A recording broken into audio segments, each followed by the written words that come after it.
सत्संग जी प्रेम से कहना, उत्तर प्रदेश के इस आजमगढ़ क्षेत्र में इसी प्रांत का सालाना प्रांतीय संत समागम निभाया जा रहा है, जिसमें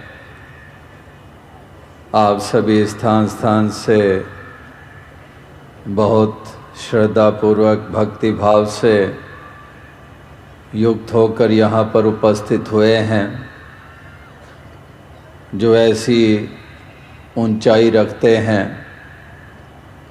भले ही कहने को कोई कहे कि गांव में रहने वालों के पास एजुकेशन कम होती है या कहीं आर्थिक दृष्टि से पिछड़ापन होता है, लेकिन जहाँ सत्य की ज्योत जग जाती है, भक्ति भाव प्रेम भाव स्थापित हो जाता है, वो कहीं पिछड़ा नहीं होता, वो बहुत ऊंचा हुआ करता है। तो इस प्रकार से इस ऊंचाई तक पहुँचे हुए आप सभी यहाँ पर उपस्थित हैं, और इस रूप में ऊंचाई संतों की दृष्टि से तो है ही है, मानवता की दृष्टि से है ही है, लेकिन इस ऊंचाई के साथ साथ जुड़ी होती है विनम्रता भी, एक दास भावना भी, एक अकर्ता भाव भी।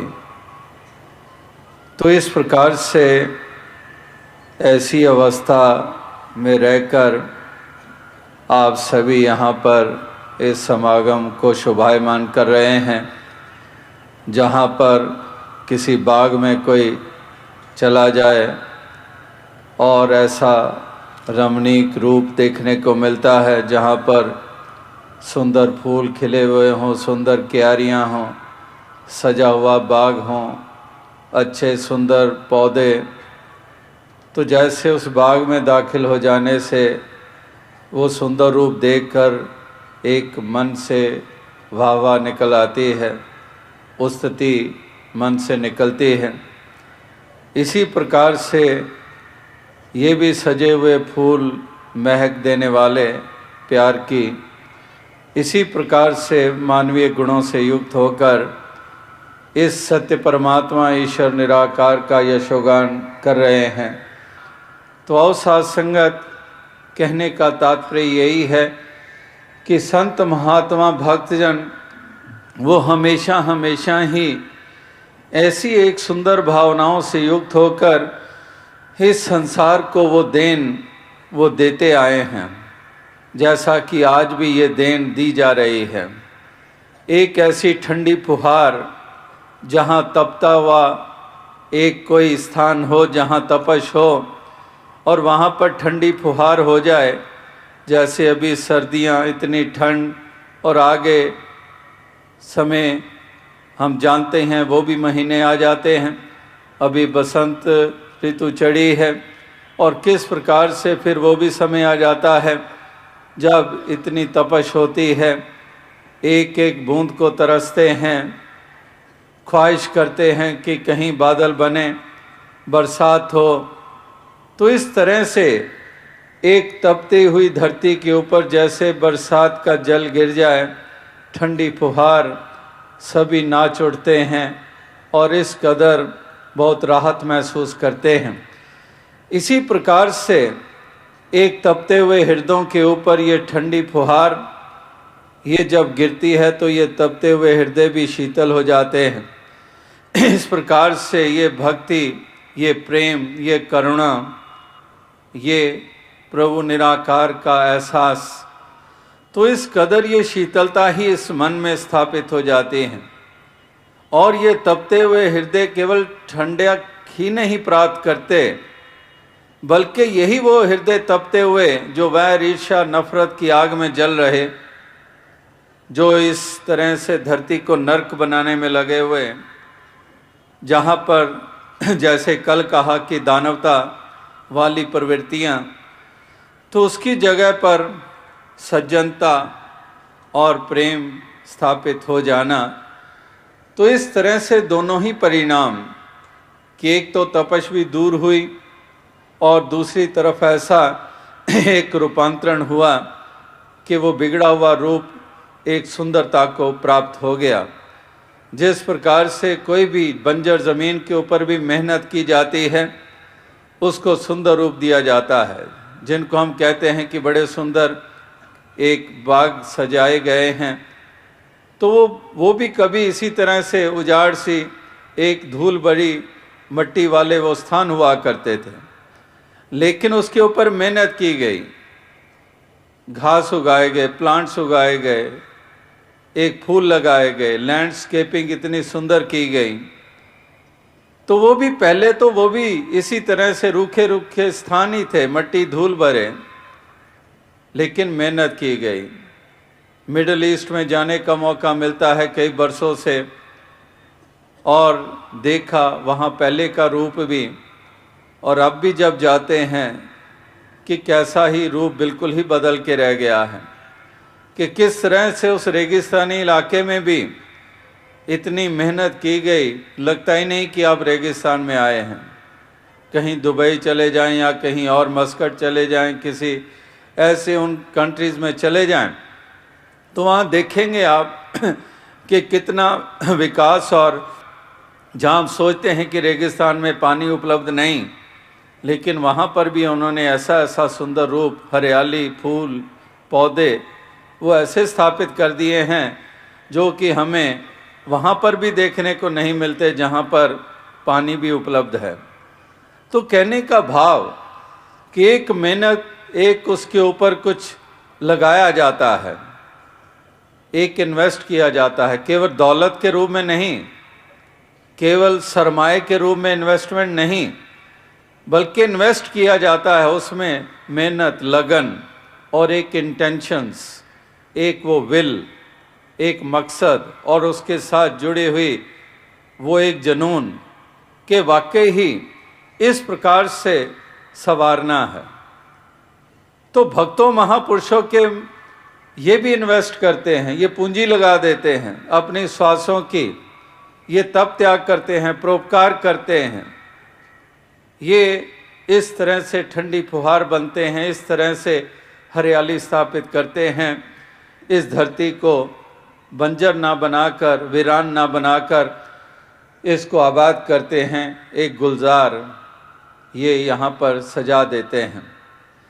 तो इस तरह से ये संत महात्मा भक्तजन ये योगदान ये युगों युगों से देते आए हैं, और आज भी यही योगदान भक्तजन ये दिए चले जा रहे हैं। तो कहने का तात्पर्य यही है कि तमाम भक्तों महापुरुषों की वाणी, चाहे रामचरितमानस से आपने पढ़ा कि किस तरह से, और भी संतों के वचन हम सुनते हैं कि संत हृदय नवनीत समाना, कि ये संतों के हृदय होते ही ऐसे हैं कि ये दया करुणा के भाव से भरे होते हैं, ये सारे संसार का कल्याण चाहते हैं। इस तरह से तुलना की गई कि ये केवल नवनीत समान ही नहीं कि इतने नरम, बल्कि ये भी आगे, इससे भी आगे गहराई, इससे भी आगे उनकी ऊंची भावनाएं मिसाल दी जाती है कि एक नवनीत, एक माखन की उस एक ऐसी टिकिया को आंच लगती है तो वो माखन की टिकिया पिघल जाती है। तो जिस माखन की टिकिया को आंच लगती है वो पिघलती है, लेकिन संतों का हृदय ये तो उससे भी कहीं आगे है कि आंच कहीं और लगती है और पिघल ये जाते हैं। दर्द किसी और को पहुंचता है, महसूसियत ये कर लेते हैं। इसीलिए सबका भला करो भगवान, सबका सब विधि हो कल्याण, ये इनके मन की भावनाएं होती हैं, हर किसी का भला चाहते हैं। इस प्रकार से नहीं चलो उसका बिगड़ा है, उसका नुकसान हुआ है, कहीं उस मोहल्ले में आग लगी है, उस मकान में लगी है, मेरे में तो लगी नहीं है। नहीं, आँच कहीं और भी आती है तो इनके हृदय पिघल जाते हैं। इस प्रकार से ये दर्द से भरे होते हैं, इस प्रकार से हितकारी होते हैं, इस प्रकार से ये संसार को सजाने संवारने में अपने योगदान देते हैं। तो आओ साध संगत, कहने का भाव यही है कि महापुरुष संत जनों की महिमा तभी मानी गई है, इसीलिए इनका रुतबा इतना ऊंचा माना गया है। तमाम दुनिया के ताकतवर और सम्राट दौलत वाले, उन सब से ऊंचा दर्जा संतों को ही दिया गया है कि वाकई ही जो स्थान पे ये पहुंचते हैं, युग बीत जाएं लेकिन इनकी महिमा कम नहीं होती है। ये इस प्रकार से वो रोशन मीनार होते हैं जो युगों युगों प्रेरणा के स्रोत बने रहते हैं। श्रद्धा के कारण उनके आगे ये मस्तक नत हो जाता है, ये नमन ये निभ जाता है सत्कार में, श्रद्धा के साथ। इस प्रकार से ये संत महात्माओं को जो रुतबा मिलता है वो इसी कारण मिलता है कि इनके हृदय ऐसे होते हैं, इनके भाव ऐसे होते हैं, इनके शुद्ध मंतव्य होते हैं, मकसद होते हैं, कल्याणकारी होता है इनका जीवन, इसलिए इनको ऊंचा दर्जा मिलता है। कोई लियाकतों के कारण नहीं, कोई दौलतों के कारण नहीं, कोई शारीरिक ताकत के कारण नहीं कि उस एक मुकाम तक पहुँचे या उस ऊंचाई तक पहुँचे, नहीं। ये कोई पैमाना है ही नहीं। अगर यही पैमाना हो तो भक्तों से ज़्यादा राजा सम्राट जो हो गए गुजरों युगों से होते आए हैं, सदियों से, तो सबसे ज़्यादा उनके प्रति नतमस्तक होते, लेकिन ऐसा है नहीं है। एक स्थान जो भक्तों को मिलता है वो उनकी भावनाएं और उनकी मनोवस्था और उनके जीवन की चाल और दूसरों को देन, उसके कारण उनको वो ऊंचा म्यार मिलता है, वो ऊंची एक उनका दर्जा उनको हासिल होता है। और अज्ञानी लोग क्योंकि अज्ञानी हैं, वो भक्तों को उस प्रकार से देख भी नहीं पाते हैं, वो उन संतों महात्माओं को भी नीची दृष्टि से देखते हैं। इसीलिए संतों, ज्ञानी जनों, गुरु पीर पैगंबरों के ऊपर भी जुल्म करते रहे, उनको बदनाम करते रहे। हज़रत मोहम्मद साहब के साथ क्या कम हुई, हज़रत ईसा मसीह जी के साथ क्या कम किया गया। कितने जुल्म, जिन्होंने केवल प्यार का पाठ, प्रेम का पाठ, सहनशीलता का पाठ पढ़ाया, उनके साथ क्या सलूक किए गए। इसी प्रकार से भगवान राम को भी एक हफ्ता नहीं 14 बरस जाना पड़ा, और किस प्रकार से कारण कोई भी बना हो, लेकिन किस तरह से वहाँ पर कांटों पे चलना और थोड़ा समय बीतना, फिर राक्षसों से सामना, इस प्रकार से हम देखते चले जाएं। गुरु साहिबानों के ऊपर भी कितने जुल्म किए गए, तत्ते तवों पे बिठाया गया और शीश लिए गए, इत्यादि ऐसे जुल्म किए गए। भक्त प्रहलाद की भी जिक्र आप कल भी सुन रहे थे, अभी भी होली का जिक्र महापुरुषों ने गा गा कर कल भी होली के बारे में जिक्र किया। आज भी जो आने वाले समय में वो भी त्यौहार रंगों वाला आने वाला है, और उसके साथ जुड़ा हुआ है इतिहास का पहलू, जहाँ हिरण्याकश्यप का नाम, होलिका का नाम, भक्त प्रहलाद का नाम। तो इस तरह से वो भक्त प्रहलाद वो वास्तविकता में इस प्रकार से भक्ति में तल्लीन और ऐसी ऊंची अवस्था वो रखने वाला, और उसी के साथ कितने जुल्म किए गए, किस तरह से कदम कदम के ऊपर सका पिता अपना ही बाप उस भक्त प्रहलाद पे जुल्म ढा रहा है। एक अज्ञानी जनों ने गुरु पीर पैगंबरों के साथ, भक्तों के साथ भी कैसे व्यवहार किए हैं। और ये भी एक अजीब सी बात है कि वो जब इस संसार से, उस शारीरिक रूप में से जब अलोप हो जाते हैं और फिर उन्हीं को पुकारा जाता है, फिर उनकी जय जयकार बुलाई जाती है, फिर उनके नाम लिए जाते हैं, फिर उनके स्थानों की पूजा की जाती है। जब होते हैं तब वैर किए जाते हैं, खिलवाड़ किया जाता है, हंसी उड़ाई जाती है, मजाक किया जाता है और बाद में पुकारा जाता है, जय जयकार बुलाई जाती है। ये संसार की रीति युगों युगों से चलती आ रही है। बहुत पहले दास ये मिसाल दिया करता था कि किसी ने पूछा किसी से कि when does a pedestrian get preference, कि एक पैदल चलने वाले को प्राथमिकता कब मिलती है। तो आगे से जवाब देने वाले ने ये जवाब दिया, when he is in the ambulance, कि जब वो जख्मी होकर एम्बुलेंस में पड़ा है तब उसको प्रेफरेंस मिलती है कि जाने दो जाने दो, एम्बुलेंस है, एक तरफ हो जाओ, गाड़ियां एक तरफ कर लो, एम्बुलेंस है, जाने दो इसको।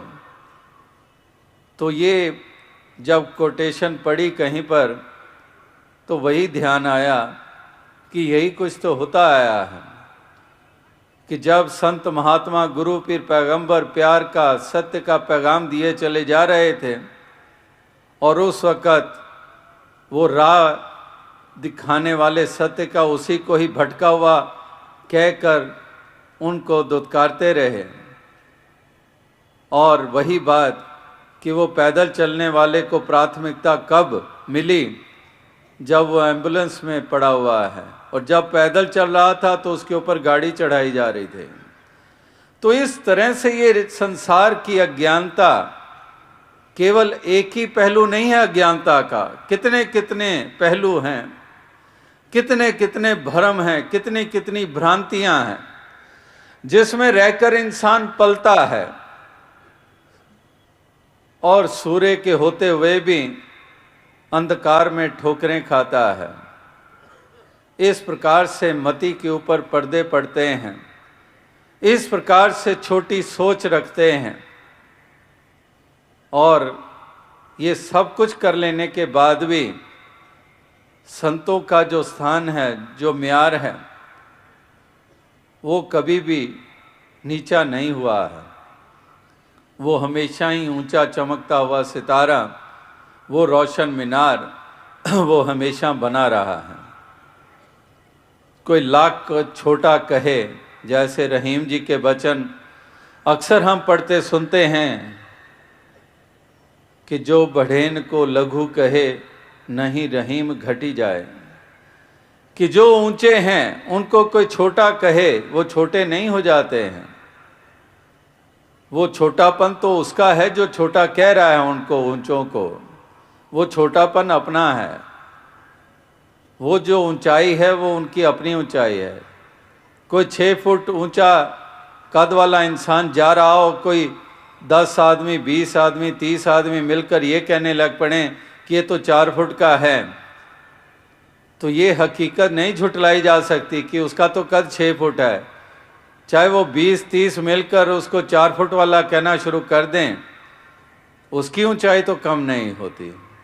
वो तो वैसे ही उसी ऊंचाई वाला है, उसी कद वाला है। इसी प्रकार से संतों महात्माओं की भी ऊंचाई अपनी है, इंसान उसको कभी कम नहीं कर सकते हैं। ये इंसानों की अपना ही छोटापन होता है, ये उनकी ही अपनी अज्ञानता होती है, उनकी ही अपनी संकीर्णताएं होती हैं, जो इस प्रकार से इस तरह के दृष्टि रखते हुए ऐसे व्यवहार भी करते हैं और ऐसे कठोर वाणी का इस्तेमाल भी करते हैं। लेकिन जैसे दास ने कहा कि संत अपनी चाल चलते चले जाते हैं, संत अपने योगदान दिए चले जाते हैं। जैसे चंदन का काम महक और ठंडक देना, इसी प्रकार से संत भी उस चंदन की तरह ही होते हैं, चाहे उसके साथ जहरीले सांप भी लिपट जाएं, लेकिन वो चंदन अपना वो कर्म किए चले जाता है, वो अपना धर्म निभाए चले जाता है, वो उसके पास गुण ही यही है तो कर ही क्या सकता है। अब चंदन है, चंदन के पास वो शीतलता है, वो महक है, अब वो और दे ही क्या सकता है, उसके पास यही है, वही उसका स्वरूप है, वही उसका वजूद है, वही उसका गुण है, वो वही देगा, चाहे उसके साथ जहरीले सांप क्यों ना लिपट जाएं। तो इसी प्रकार से संत भी यही देन युगों युगों से देते आए हैं, तो आज भी यही देन दे रहे हैं, यही शीतलता दे रहे हैं, यही मानवता इंसानियत को स्थापित करके प्रेम बांटते चले जाते हैं, प्यार बांटते चले जा रहे हैं, अपनापन देते चले जा रहे हैं, अपनेपन की महसूसियत कराते जा रहे हैं। चाहे पोशाक कोई भी है, पहरावा कोई भी है, भाषा कोई भी है, किसी प्रांत से है, किसी संस्कृति से है, वो अपनेपन वाली फीलिंग अपने व्यवहार के साथ देते चले जाते हैं। क्योंकि कहीं पर भी कोई बेगाना कोई कहीं से आता है, उसका एक रूप कोई है, रंग कोई है, लिबास कोई है, पहरावा कोई है, संस्कृति किसी से आया है, तो पहली एप्रीहेंशन ये हो जाती है बेगानेपन वाली, ये कौन अजनबी, ये कौन बेगाना। तो वहाँ पर एक जब कोई प्यार से पेश आ जाता है, एक ऐसा अपने बाजू खोलकर गले लगाने वाले वो जेस्चर करता है, तो वो एप्रीहेंशन सेकंड्स में दूर हो जाती है कि कैसा यहाँ पर बेगाना हूँ, ये भी बेगाने हैं, तो पता नहीं क्या सलूक होगा। तो वो सारी एक एप्रीहेंशन दूर हो जाती है। वो केवल थोड़ा सा भी प्यार का जेस्चर सामने से जब दिखाई देता है, फिर एकदम से कंफर्टेबल महसूस करने लग पड़ता है वो अजनबी कि यहाँ तो कोई ऐसी बात नहीं, कोई आशंका नहीं कि कैसा दुर्व्यवहार किया जाएगा या फिर मेरे साथ क्या सलूक किया जाएगा। एक अपनेपन का इस तरह से उसको महसूसियत करा दी गई उसके द्वारा जो वहाँ पर मौजूद है और जिसके पास वो चल कर आया है, जिस स्थान पे आया है। इसी प्रकार से भक्तजन भी ये भी जहाँ पर भी चले जाते हैं, ये दूसरा इंसान को एकदम से अपनेपन का एक ऐसा एहसास करवा देते हैं अपने प्यार के द्वारा, अपने उस करुणा के द्वारा, अपने उस मिठास के द्वारा। ये ज़रा सी भी महसूसियत नहीं होने देते कि कोई पराया है या बेगाना है। ये मानते ही हैं जब सारे अपने हैं, ये मानकर चलते हैं, क्योंकि जानते हैं कि एक नूर ते सब जग उपजा, कि एक नूर से ही उपजे हैं। परमात्मा ईश्वर निराकार की ही अंश आत्मा हर घट में बसती है, घट घट अंतर सर्व निरंतर केवल एक मुरारी। तो जब पहले ही इनको ये दृष्टि मिली हुई है, तो उसी दृष्टि के तरह ही इनके भाव होते हैं, तो फिर वहाँ पर बेगानेपन की कोई गुंजाइश नहीं होती है। फिर तो ये मिलते हैं इसीलिए उसी तरह से मिलते हैं जैसे जान पहचान वालों को मिलते हैं, और वही अपनापन और प्यार देते हैं। तो इस तरह से ये संत महात्मा भक्तजन ये एक संदेश, ये पैगाम ये युगों युगों से देते आए और ये देन भी देते आए। केवल पैगाम नहीं, केवल शब्द नहीं, ये वास्तविकता में इनकी अवस्था होती है, ये इनकी दृष्टि होती है, ये इनके भाव होते हैं, एक अवस्था होती है। केवल जिक्र नहीं है, केवल बयान नहीं है, केवल उच्चारण नहीं है, ये एक अवस्था है। तो ये अवस्था, ये भाव इनके होते हैं। तो इसी तरह से इसी अवस्था, इसी भावना से युक्त होकर सभी इस जीवन को जीते चले जाएं, इस सफ़र को तय करते चले जाएं। यही एक शुभकामना, यही एक प्रार्थना है, यही एक अरदास है कि सभी इसी प्रकार से कर पाएं। जहाँ पर संतों महात्माओं के वो प्रेम करुणा के भाव और संतों के गुणों में देखें तो कहाँ इतने इतने गुण, विनम्र भाव, दास भावना कि इतनी ऊंचाई को छुए और लेकिन दास भावना कि मैं कमीनी कोजी कुचज्जी केवल गुण विचारी,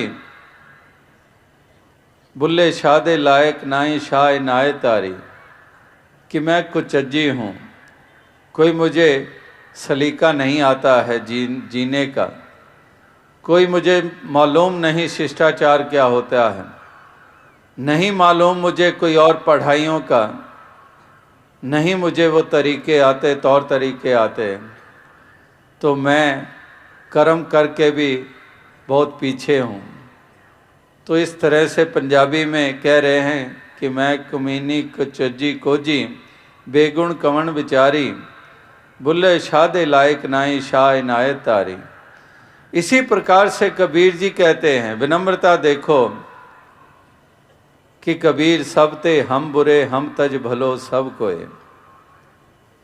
इस तरह से ये भी एक गुण होता है भक्तों के जीवन में, जो अपने आप को विनम्र बनाकर चलते हैं।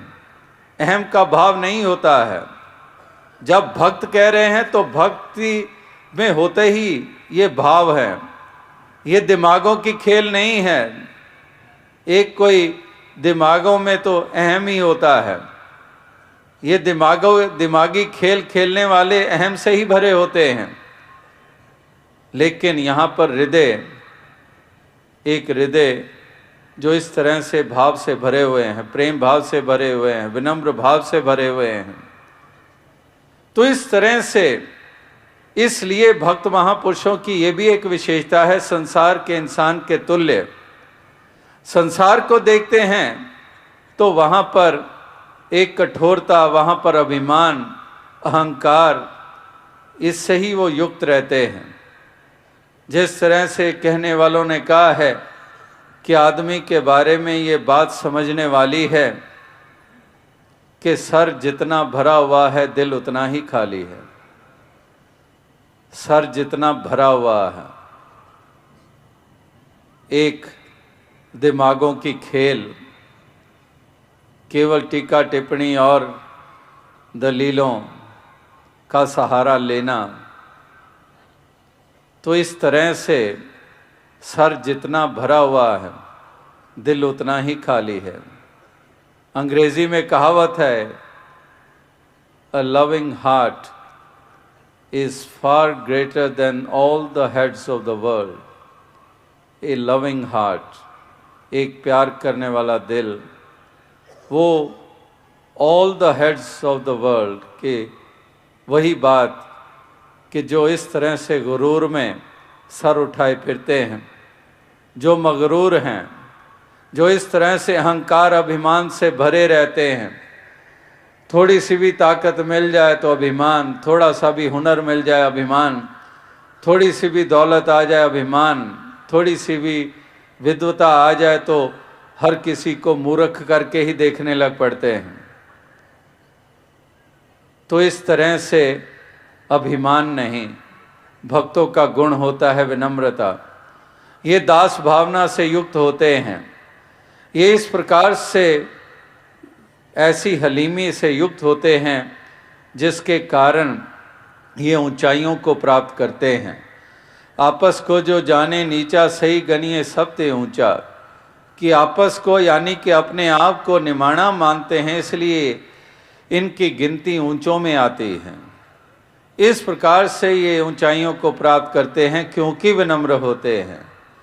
और वाकई ही जो अभिमान में चूर सर बुलंद करते हैं, जो एक मगरूर सर वाले होते हैं, तो वो वास्तविकता में उनको भी कहा गया, हालांकि इतिहास भी बताता है और महापुरुषों के वचन भी बताते हैं कि एक शहर सवारों रास्ते में खंडहर भी होंगे, वहाँ पर रुका करो कि एक सवार हो, मगरूर हो और जिस तरफ से जा रहे हो, घोड़े के ऊपर सवार होकर जा रहे हो, बड़ा सीना तान कर, सर उठाकर, और ये भी नहीं देख रहे सामने कौन आ रहा है, कुचलते जा रहे हो, तो शायर कहता है कि शायद सवारों, रास्ते में कई खंडहर भी होंगे, कुछ देर वहाँ रुका करो। उसके कहने का भाव ये है कि वो खंडहर की तरफ देखकर इतनी केवल सोच, केवल इतना ख्याल ले आओ कि ये भी कभी महल हुआ करते थे, यहाँ भी कहीं राजा महाराजा हुआ करते थे, लेकिन आज खाक बन गए हैं और ये आलीशान महल खंडहर बन गए हैं। तो शायद सवारों, उन खंडरों की तरफ भी अवश्य ध्यान दिया करो, यूं ही गरूर ना रहा करो। ये एक मगरूर सर बुलंद कि इस तरह से ये कोई बुलंदी नहीं है कि एक मगरूर सर उठाए फिरें और सोचे कि ये बुलंदी है। ये बुलंदी नहीं है, ये नीचापन है, ये पतन का कारण बनता है। इस प्रकार से इतिहास के पन्ने हिरण्यकश्यप वही मगरूर, लेकिन उसको सबसे नीचा माना जा रहा है। इसी प्रकार से जहाँ पर वो अपने नीचा होने के सबूत देते हैं, जो गुरूर वाले होते हैं, वहाँ पर अपने पतन का कारण भी वही बनते हैं, अपने पतन का भी कारण वही बनते हैं। कोई कहे कि ये कैसे डूब गया, तो कहते हैं कि इसका अपना अभिमान है, इसको ले डूबा, इसका अहंकारी इसको ले डूबा। चाहे वो फिर दुर्योधन हो या रावण हो या हिरण्यकश्यप हो, कोई भी हो, इसका गुरूर ही इसको ले डूबा। वो भी मिसाल अनेकों अनेकों दफ़ा दी गई है कि किस तरह से एक हिरन, वो भी अपने सींगों का बड़ा मान किया करता था, मान किया करता था और अपनी पतली टांगों को कोसा करता था। और एक दिन शेर पीछे लग गया। अब भाग रहा है, शेर भी लंबी लंबी छलांग लगाकर उसके करीब आ रहा है और आगे एक झाड़ी में से गुजरने लगा। तो क्या हुआ कि उसके सींग उस झाड़ियों में फंस गए। अब झाड़ियों में सींग फंसे तो शेर वहाँ पर पहुँच गया और उसको दबोच लिया। अब ये एक उदाहरण, ये एक छोटी सी एक किस्सा सुनाने का मकसद क्या, मंतव्य क्या, वो वही कि सींगों का मान करता था और पतली टांगों को कोसता था, और जितनी देर उसका बचाव हुआ था वो पतली टांगों के कारण ही हुआ था, लेकिन सींगों का मान जिसका कर रहा था वही उसके लिए अंत का कारण बन गए। इसी प्रकार से मान मुनि मुनवर गले, मान सबे को खाए, कि ये मान अभिमान जो भी करता है ये मान सबे को खाए, ये मान खा जाता है, ये पतन का कारण बन जाता है। ये मान मुनि मुनवर गले, ये नहीं कि अज्ञानी, अगर मुनि मुनवर भी मान अभिमान में कहीं आ गए तो ये तो आग होती है, आग के लिए कोई लिहाज नहीं है। आग अगर झोंपड़ी को छू जाए उसको राख कर देगी, और आग अगर महल को छू जाए उसको भी राख कर देगी। अगर कोई कहे कि मैं पढ़ा लिखा हूँ, वो आग में हाथ डाले तो उसका भी हाथ जल जाएगा, और कोई अनपढ़ है वो डालेगा उसका भी हाथ जल जाएगा। तो आग का काम जलाना है, इसीलिए अहम तो अहम है। ये तो रोग है, ये तो जैसे शरीर को भी रोग लगते हैं, किसी को भी रोग लग जाए तो वो शरीर तो हो जाता है बीमार। रोग तो रोग है, उस रोग के लिए कि लिहाज नहीं है कि ये पढ़ा लिखा है कि अनपढ़ है, ये कौन सी जाति वाला है, ये औरत है कि मर्द है, ये राजा है कि प्रजा का अंग है, ये ऑफिसर है या पियोन है या क्लार्क है। वो रोग किसी भी जिस्म के लिए उसके लिए कोई भेद नहीं है। इसी प्रकार से ये भी रोग हैं, एक अहम भी बहुत बड़ा रोग है। ये भी एक ऐसी आग है जिसको भी छू जाए जो उसका ही नुकसान कर डालती है। इसी तरह से ये मान मुनि मुनवर गले, मान सबे को खाए, ये अभिमान ये मैं ही ले डूबती है।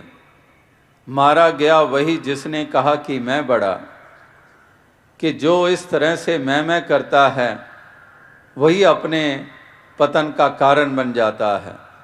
वो अफलातून की भी मिसाल आपने अनेकों दफ़ा सुनी है कि किस तरह से वो इस तरह से उसको एक हमेशा ही एक ऐसा उसमें जो हुनर था, वो हुनर तो था उसमें, और एक दिन उसको सोते हुए ये कहीं पर शक्लें दिखाई दी और वो शक्लों के द्वारा उस ज़ुबान से ये आवाज़ दी जा रही थी कि अफलातून अब तू कुछ देर का ही मेहमान है, कुछ दिनों की तेरी जीवन लीला बाकी रह गई, बस फिर तेरा अंत है।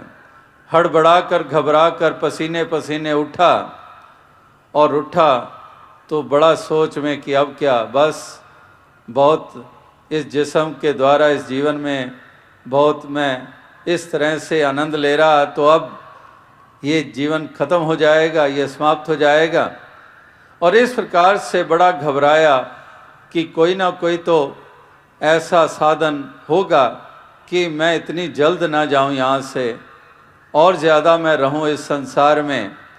तो इस तरह से सोचते सोचते एकदम से उसके मन में ये ख्याल आया कि मैं बहुत कलाकार हूँ, मेरे में बहुत हुनर है, तो मैं इस प्रकार से अपनी ही शक्ल सूरत वाली, क्योंकि मैं जब भी किसी की भी मूर्ति बनाता हूँ तो जो भी देखता है वो वही कहता है कि ऐसे लगता है कि ये जिसकी मूर्ति है वो खुद खड़ा हुआ है। एक एक जो भी चेहरे के ऊपर कोई एक भी लकीर झुर्री के रूप में है वो भी हूबहू वैसी, बिल्कुल आंखें वैसी, बिल्कुल हूबहू।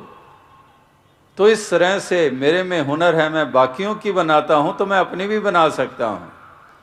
तो मैं अपनी भी शक्ल सूरत हूबहू कद बुद्ध सब कुछ वैसा ही आकार मैं बना देता हूँ। तो जब दूत आएंगे, जम आएंगे, तो ऐसी अपनी मैं अनेक को बना लूँगा और इस तरह से वो भ्रम में पड़ जाएंगे। तो यही हुआ कि उसने अपनी जैसी दर्जनों बना डाली वो मूर्तियाँ हूबहू अपने जैसी, और वो भी वहाँ पर मौजूद वो दूत आए और ये थोड़ी देर श्वास रोककर खड़ा हो गया। अब वो दूत कहने लगे ये क्या, ये सब एक जैसे ही हैं, तो हम किसी गलत को ना ले जाएं, हमारी पेशी हो जाएगी यमराज के आगे, तो इस तरह से हम किसी गलत को ना ले जाएं। ये तो बड़ा सोच वाली बात बन गई।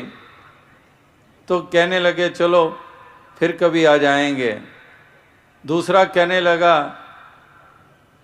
लगा ये तो कमाल है, ये तो कमाल का कलाकार है ये अफलातून, ये तो कमाल का है, लेकिन इसमें एक कमी है।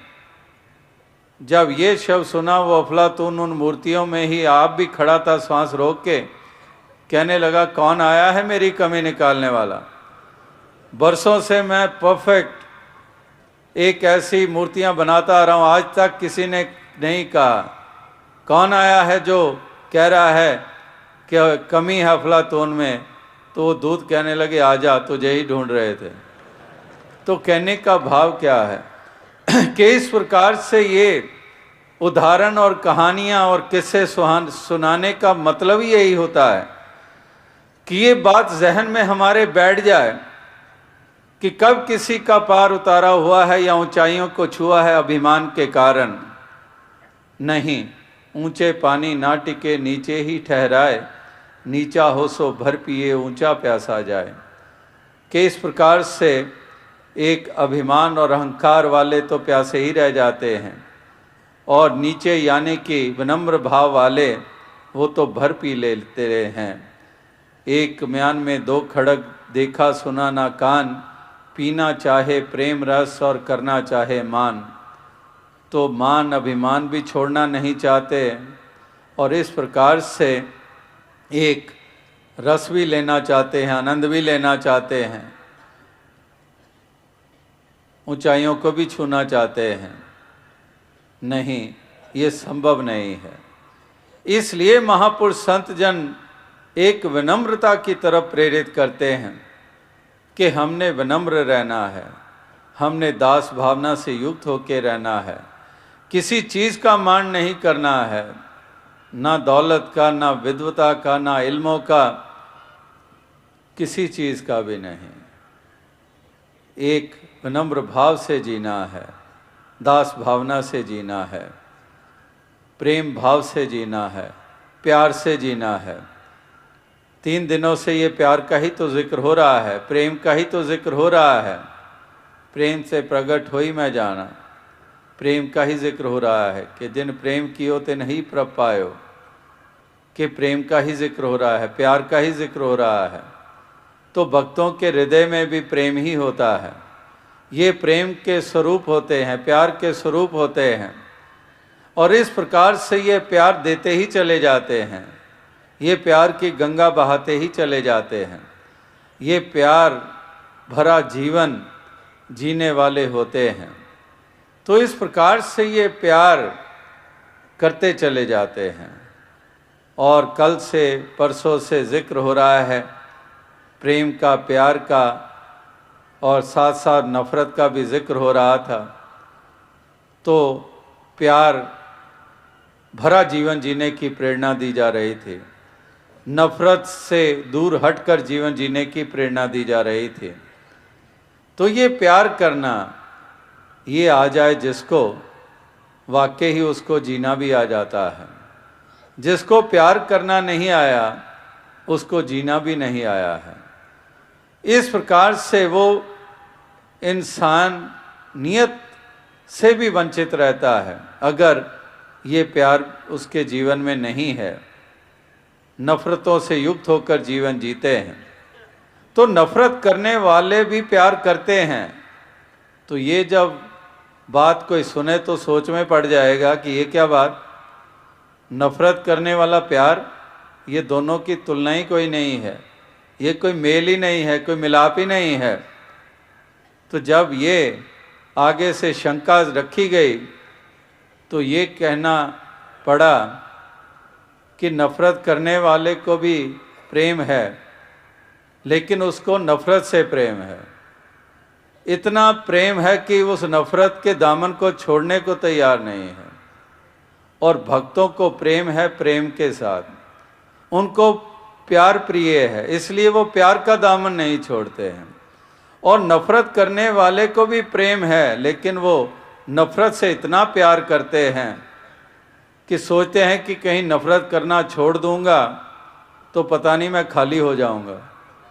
तो उनको नफ़रत प्रिय है, वो नफ़रत से प्रेम करते हैं, वो अभिमान से प्रेम करते हैं।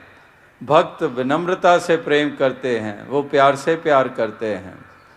इसी प्रकार से ये अद्भुत सा ही एक ऐसा एक स्वरूप है जो हमें देखने को मिलता है। तो संत महात्मा भक्त जनों के जीवन से प्रेरणा लेनी और उनका अनुकरण करना, उनका अनुसरण करना, यही एक इस प्रकार से महापुरुषों के प्रेरणादायक वचन उस तरफ ही हमें अग्रसर करते हैं।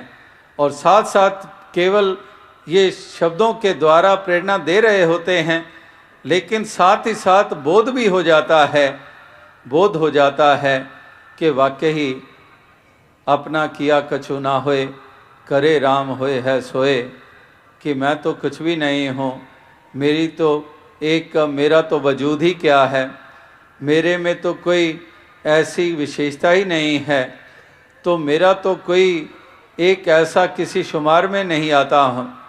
एक समुद्र के किनारे रेत इतनी ज़्यादा बिखरी पड़ी हुई है उस तट के ऊपर, और वहाँ पर उस रेत के एक कण का भी कुछ वजूद होता है, तो मेरी तो उतनी भी कोई मेरी भी तो उतनी भी कोई अहमियत नहीं है। तो इस प्रकार से एक भक्त महापुरुष संत जनों की एक ऐसी प्रवृत्ति होती है, ऐसी उनकी एक दृष्टि होती है, ऐसी उनकी एक भावना होती है, और इसी के कारण वो ऊंचे होते हैं। उसी के कारण एक उनका म्यार जो है वो बहुत विशेषता रखता है। तो दास और अधिक शब्दों का सहारा ना लेता हुआ इन्हीं शब्दों से आपसे इजाज़त चाहेगा। ये जो संत समागम पिछले 3 दिनों से जिसका आयोजन और एक एक पल जो बीता, वाकई बहुत सुंदर ढंग से बीता, और इस प्रकार से हर पहलू बहुत सुंदर रहा और महापुरुषों के अमोलक वचन श्रवण करने को मिले।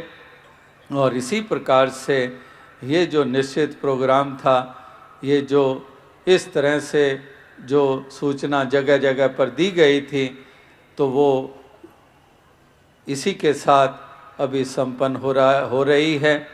और बाकी तो अभी जो थोड़ी देर के बाद कुछ जो कार्यक्रम की सूचना दी गई, वो तो अपनी खुशी उस प्रकार से दूसरे रूप में भक्तजन मनाते हैं, जहाँ पर भी ऐसे समागम होते हैं।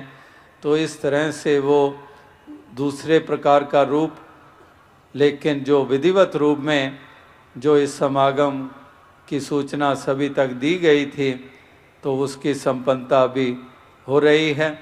तो दास यही अरदास करेगा कि दातार कृपा करे कि आप सभी भक्तों महापुरुषों को ऐसी लगन, ऐसी तन्मयता, ऐसी भक्ति भावना ये प्रदान किए रखे, और जिस तरह से आपके जीवन में ये गुण प्रवेश किए हैं और सत्य का बोध हासिल किया, आत्मा का कल्याण किया, तो यही सत्य का संदेश जहाँ अपने अपने स्थानों पे जहाँ जहाँ पर भी आप रहते हैं लौटेंगे, तो वहाँ वहाँ पर भी इसी प्रकार से ये सत्य का संदेश, ये मानवता का पैगाम ये दिए चले जाएंगे, और इस तरह से चारों तरफ उजाला ये स्थापित करते चले जाएंगे।